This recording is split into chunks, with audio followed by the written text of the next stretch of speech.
I am Randy with Realign by Randy. I am a posture therapist certified by the Egoscue Institute. We are going to go over Pete Egoscue's Pain-Free, the newer version, the menu for feet to help symptoms like plantar fasciitis, Achilles tendonitis, bunions.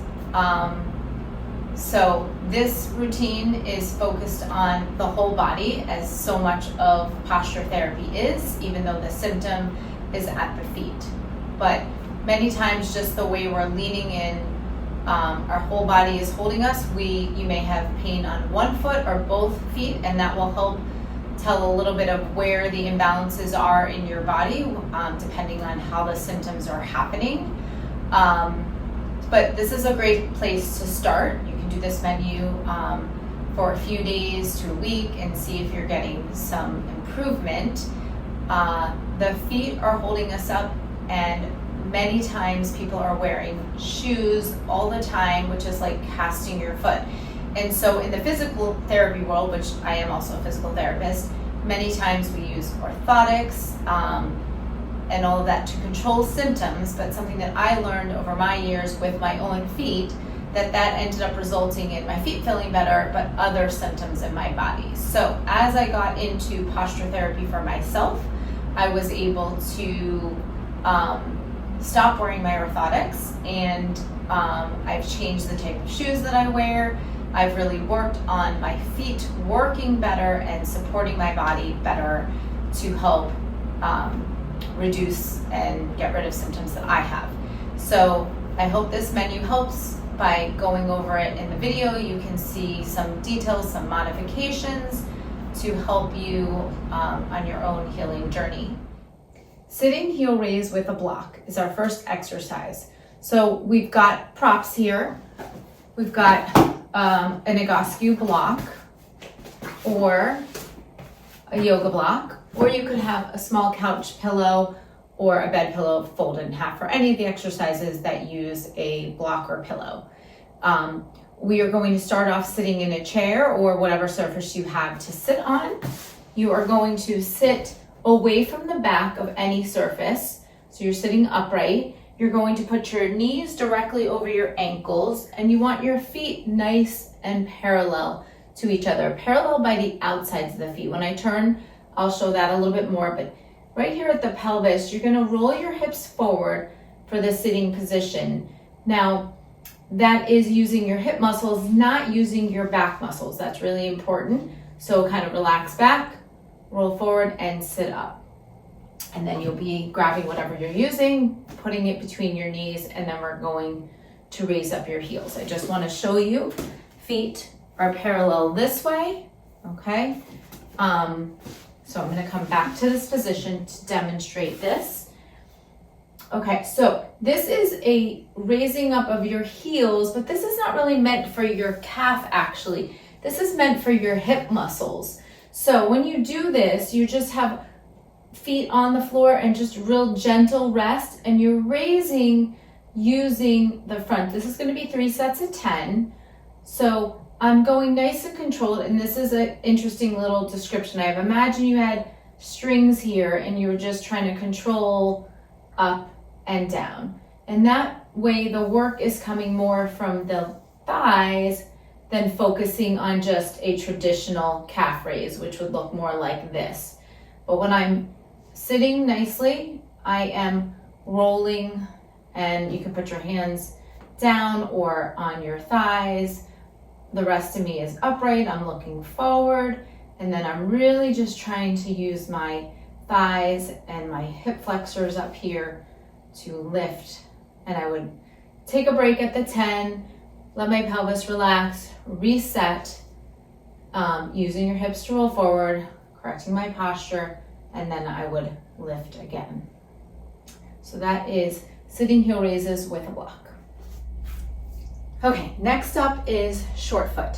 This exercise is great for getting the actual foot motion working that parallels the way we walk, but also what's happening in the rest of the body is to help take away some compensations that are going on with our other load joints so things can work more optimally. So this one I'm gonna explain it. The picture in the book only shows the foot, but I'm gonna show you the whole body and make sure you're not missing any cues for this exercise. Okay, so first of all, feet are always pointed straight ahead, parallel, and that means your feet may feel a little pigeon-toed or may feel like they're turning in a little. All depends on the shape of your foot. So we are parallel, and then what happens is you will take one foot and put it forward so that it's the same distance as the heel and the toes are in line. So this is what it looks like from the side view. You can be near a wall or a chair or something for support. There's no issue to using something for balance. It's not a problem. More important that you can do the exercise well than you're worried about fully balancing. When you do this exercise, you're putting the weight down on both legs. And then here's what's not as clear in the book is really the bending of the knees. So this is gonna engage a lot of muscles in the legs, and then we're kind of able to get a little bit of an arch in our pelvis if that's available to you. So this is all the setup of the exercise. The actual exercise happens down at the front foot, and it's the front foot only that is working in terms of the actual movement. So you are going to lift the front toes, and you're going to spread them a little bit, and then you press them down into the floor, and that creates a little bit of a lift right through your foot. Now, depending on how much your feet have been in shoes, you are going to maybe not feel this as easily, or if your feet are more mobile, it'll be a little easier. The key is you don't want to lift the ball of your foot. You're trying to just lift your toes, give a little bit of a spread of your toes, and then press it down. We don't want to curl or arch our toes. We're going to be doing 3 sets of 10, and you want to do 10 on one side and then either turn around if that's easier with the wall, or just switch which foot is in front. And then I reset just to show how this goes. I've got my feet parallel. My foot likes to turn out a little bit, my right foot, so I've really got to correct that. And then I bend my knees, and that's going to change the pull on my calf muscles by being nice and even.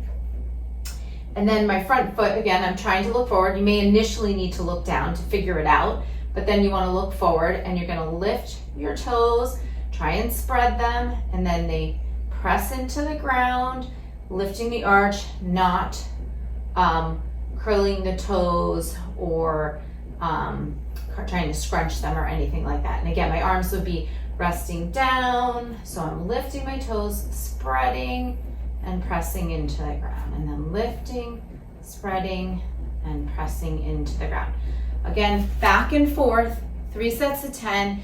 Very important to go back and forth. That's part of what stimulates the different joints to become more balanced and even, is going back and forth, side to side, rather than doing all on one side then the other side. Okay, let's move on.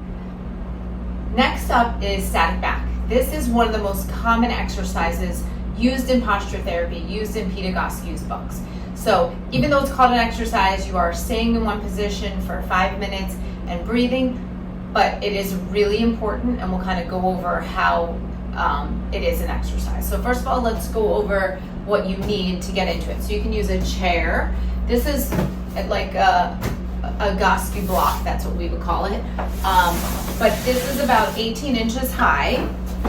Depending on if someone was really short, they could use that side. If someone's taller, they could use that side.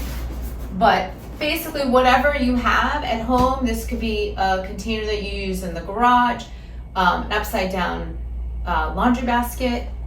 I have nice extra little cushion that helps make it the right height for me. You could also have a folded blanket that can adjust things, or pillows.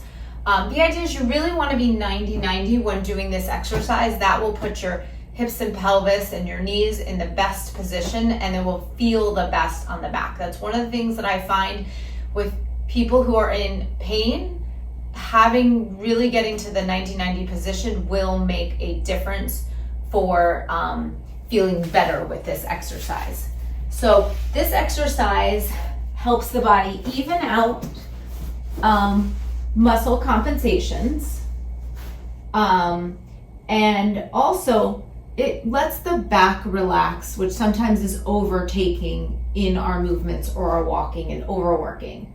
So you're lying on your back, your legs are 90-90, arms are out to the side, they're about 45 degrees away from your body, palms up. Now, if you find that your head is tipping back like that, then you're gonna need to have, actually it could be just a small folded towel. This is a little high for many people, but this, depending on where your head is at, you really want your head to be on the ground or whatever surface you're on and flat. But you also don't want this motion, so that's where you want to support it. And the more you do this, the less likely you'll need the support. And so that's why I like little folded towels, because you can unfold a layer as you feel like some release happening. Again, we are at 5 minutes in this position in this particular routine. Arms out to the side, and then we're going to work on our breathing. So we want to inhale and see how my belly is rising, and then exhale.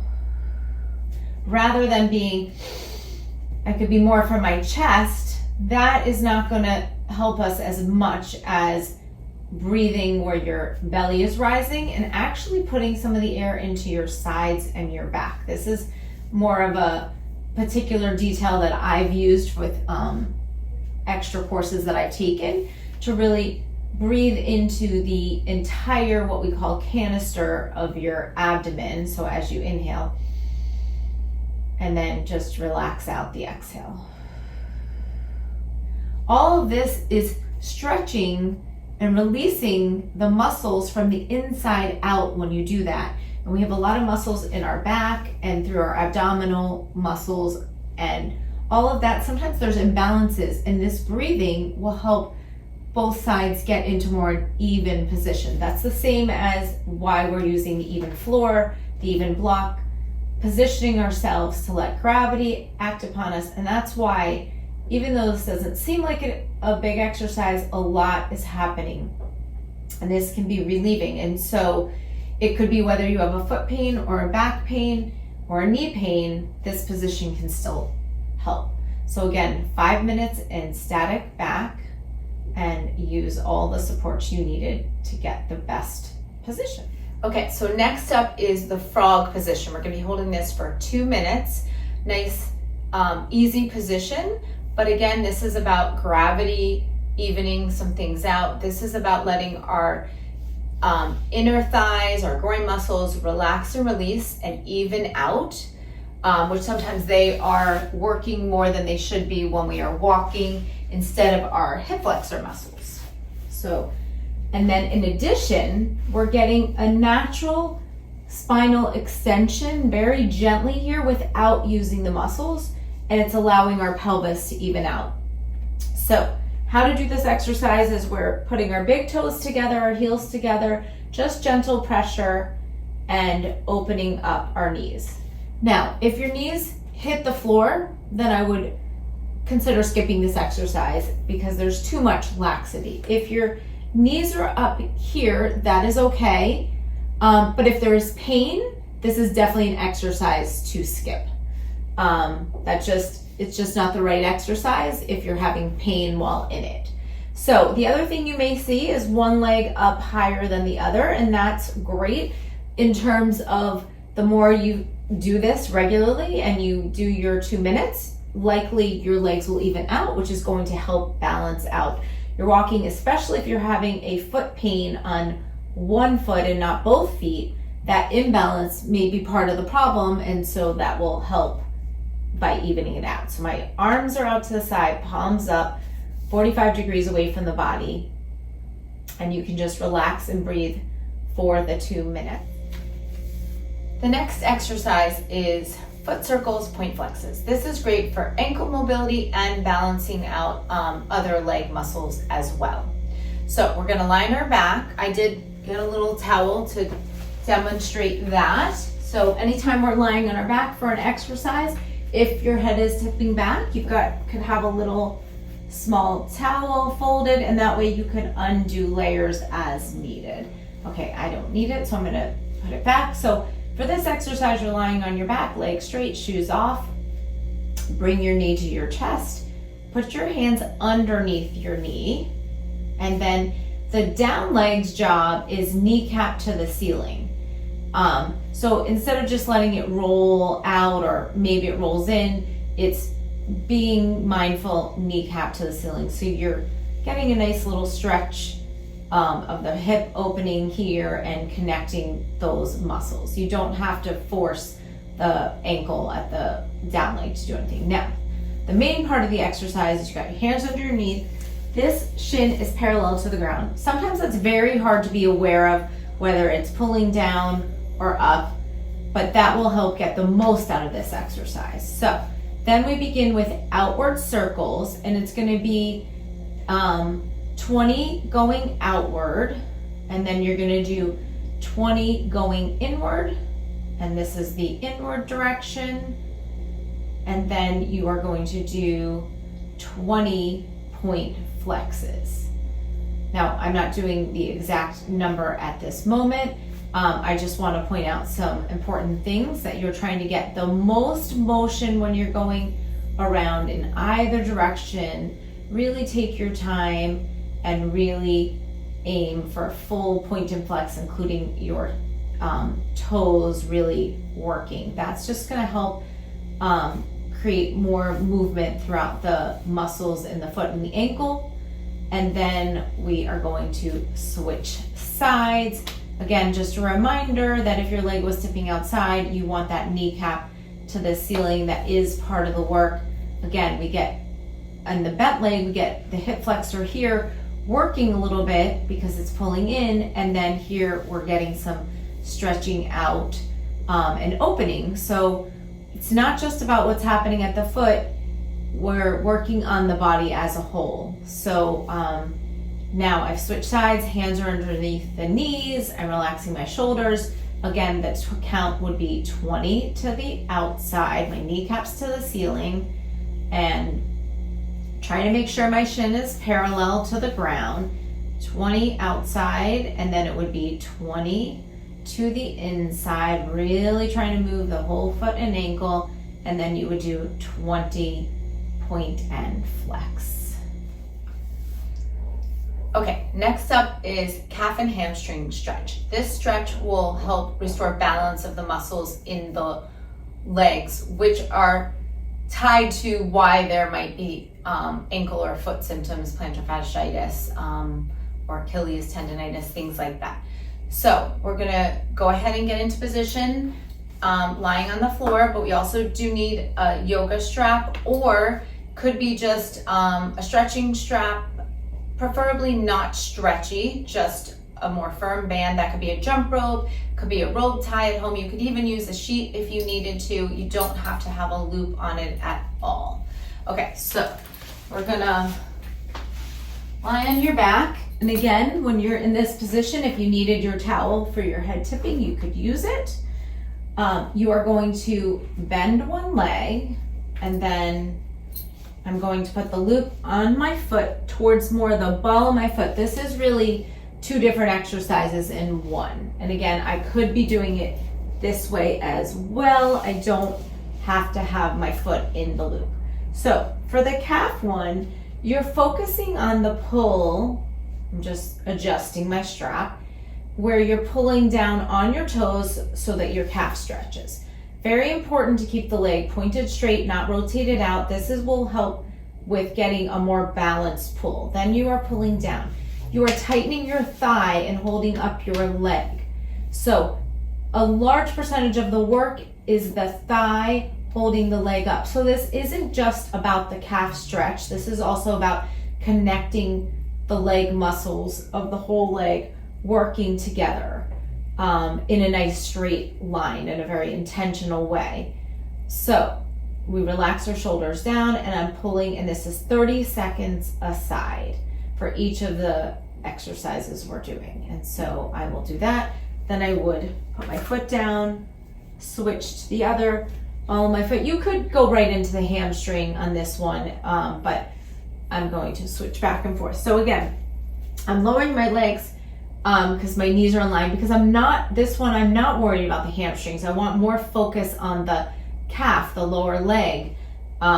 So again, my leg likes to turn a little out to the side, so I have to be mindful of that. So I'm keeping it nice and straight. My thigh is tight, using about 70 to 80% of the work to hold your leg up, more with your leg rather than your arms. It's not that you're letting all of this pull. It's definitely doing some work with your leg and holding that for 30 seconds with a pull, really trying to pull down on the ball of the foot to get that calf stretch nice and even.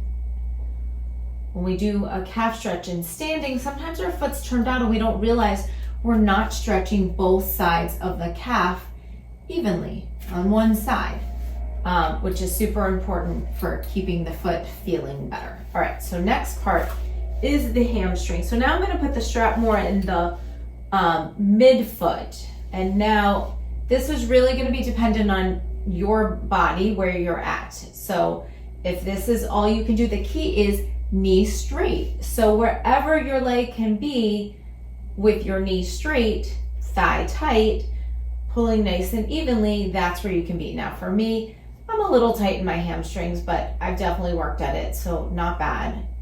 I don't want to lift my butt off the floor. That's another thing. There's no reason to try to go higher by bending the knee or lifting the butt, because we're keeping everything balanced. And again, 70 to 80% of the work with the leg, and then you're giving the extra little pull. So you get some stabilizing work, but you're also getting some release in the hamstrings. Okay, so 30 seconds for this side. You could stay a little longer. You can stay up to a minute on each one. And then we're gonna switch sides, putting it on my midfoot now, putting the strap there rather than the ball. Again, straightening out my leg, making sure that my foot's pointed nice and straight ahead. And then I'm going to pull it up and relax my shoulders. Again, a lot of work with my leg, and then still pull here. Butt's on the floor, knee is straight, and holding for that at least 30 seconds. Okay, next up is static extension. This improves pelvic and spine balance. Now, in the book, this exercise shows it with a block. I'm going to show it with a block, but I'm also going to show it on the ground, because sometimes this exercise is just too much for some people. So there's a gentler way to do it as well. So this is about 14 inches. So you could use an ottoman. You can use the couch. The couch might be a little high, depends on how you feel. So something that you can rest your knees on. You could use a chair if you wanted to try this. But again, you're trying to get a little bit lower than chair or couch height for this exercise. All right, so you will bring up your knees onto the surface of your block or ottoman, and then you're going to put your hands on the ground, and you are going to start in this position. You're going to be bringing your hips forward about 6 inches, but then you're going to move your hands forward and shift your weight so that your shoulders are back over your wrists. That's important. And now, so my hips are in front of my knees. Sometimes I'll find people are too far out and you're kind of missing the exercise. So we want to be about here, and you want to drop your shoulder blades together. I think in the new book, it's not mentioning so much about this dropping the shoulder blades together, but that is very helpful. You drop your head and you let your butt kind of come up to the ceiling, which creates a little arch in your back. So all of this is just helping create more of the natural curves in our spine. Anytime we're creating kind of this evenness by using the block, which is even, the ground, we're just letting muscles balance out. We're staying here up to 2 minutes. You may only be able to do 30 seconds or a minute. I would say trying to get at least a minute will be helpful. I just kind of gave a little release. So that's important to be really kind of going through, okay, did I relax my head? Am I letting my shoulder blades come together? Relaxing my back, relaxing my abdominals. And then we hold this exercise. Okay, without this, so again, if you don't have something the proper height or that just doesn't seem comfortable to you, you can start on the ground, hips directly over the knees, shoulders directly over the wrist. You can move about a hand width forward or about 5 inches forward. You shift your weight so that, again, your shoulders directly over your wrist, and now your hips are in front of your knees. Letting the butt kind of come up, creating an arch. Relax your belly, drop your head, draw your shoulder blades together. Next up is air bench. This is the last exercise in this routine. This is a great exercise.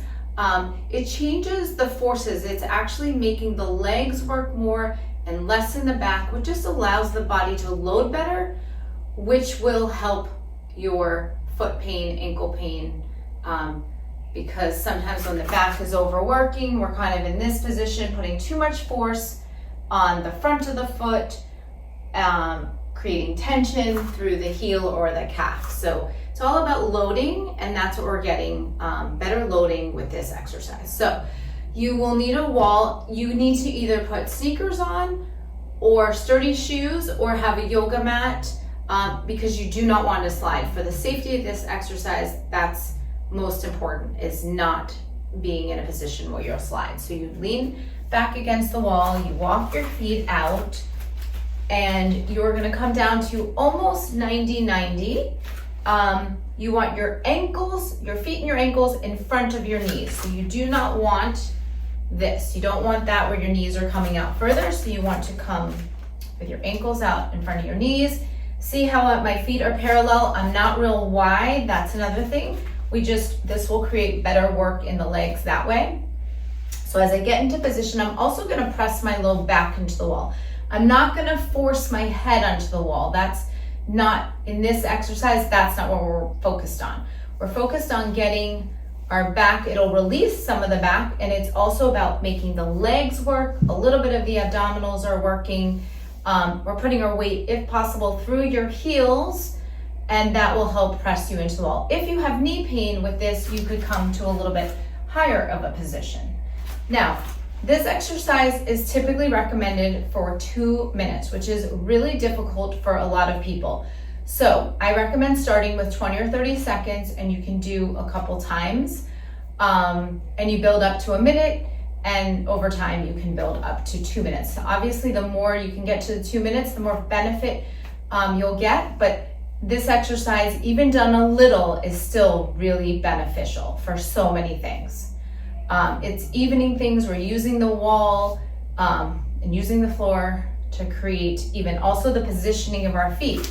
Many times you could be doing a squat and your body will lean off to one side and you don't even realize it. Muscles are working unevenly. So this creates a more even surface for everything to work off of. And that's what we're doing, is we're balancing muscles. So by the end of this routine, you should now be feeling more loaded over your legs and more upright, and hopefully your symptoms are decreasing. And it may not happen right away. It may take a few times of doing this menu repeatedly, and 1 time a day, every day, to see if you get reduction in sitting forward.